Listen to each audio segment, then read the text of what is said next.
नमस्कार दोस्तों, एक छोटी सी कहानी। ये कहानी है एक बुजुर्ग दंपत्ति की जिनका बेटा फॉरेन में सेटल हो गया था क्योंकि उसकी वाइफ चाहती थी कि वो बाहर रहे, अपने सास ससुर के साथ नहीं रहे। यह बुजुर्ग कपल आउटस्कर्ट में रहते थे। शहर में जो नई नई कॉलोनियाँ बनती हैं, इस कॉलोनी में रह रहे थे। वहाँ पर गिने चुने मकान थे दूरी दूरी पर। तो इन्हें सबसे बड़ा कंसर्न था सिक्योरिटी का। इनको लगता था कि उनका बेटा इनको छोड़ के चला गया है, बुढ़ापा चल रहा है, कैसे जिएंगे, लेकिन हिम्मत करके रह रहे थे। सुबह सुबह मॉर्निंग वॉक पर जाते थे डरते डरते। एक दिन उन्होंने देखा कि एक लड़का साइकिल पर तेजी से निकला, जिसकी साइकिल पर पीछे फावड़ा बंधा हुआ था। इन दोनों ने डिस्कस किया कि हो सकता है किसी काम से जा रहा हो।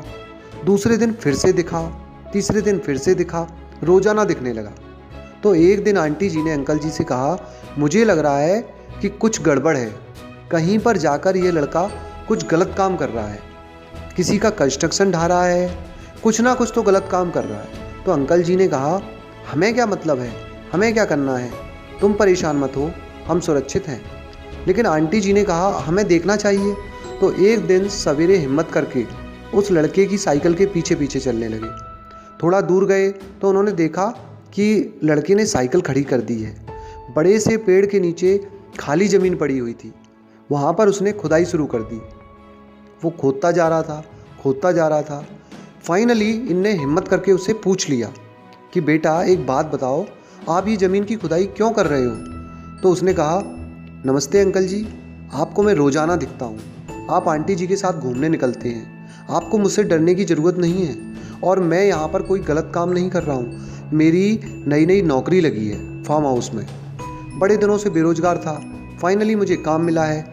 उन्हें ऐसे लड़के की ज़रूरत है जिसे ऑलरेडी खेतों में काम करने का अनुभव हो। मेरे पास आज तक खेतों में काम करने का कोई अनुभव नहीं है और ना ही मैंने कभी फावड़ा चलाया है। इसलिए यहाँ आता हूँ, मेहनत करता हूँ, रोज़ाना प्रयास करता हूँ, कोशिश करता हूँ कि जैसे ही मुझे नौकरी मिलेगी तो मुझे नौकरी से ना निकाल दिया जाए, वहाँ बना रहूँ। बस इसी बात की ये कोशिश कर रहा हूँ। जैसे ही उसने जवाब दिया, बुजुर्ग दंपत्ति जो थे वो बहुत खुश हुए। उनने आशीर्वाद दिया लड़के को और कहा, बेटा तुम आज जो ये काम कर रहे हो यही तुम्हें आगे ले जाएगा और उस फार्म हाउस से निकालकर एक बड़ा बिजनेसमैन बनाएगा। दोस्तों, ये छोटी सी कहानी लाइफ में बहुत बड़ी बात सिखाती है। ज़िंदगी में सारा खेल प्रयासों का है। जिसने किए प्रयास उसी को मिलती है सक्सेस। सफलता के लिए हमें हमेशा प्रयास करते रहना चाहिए। धन्यवाद दोस्तों।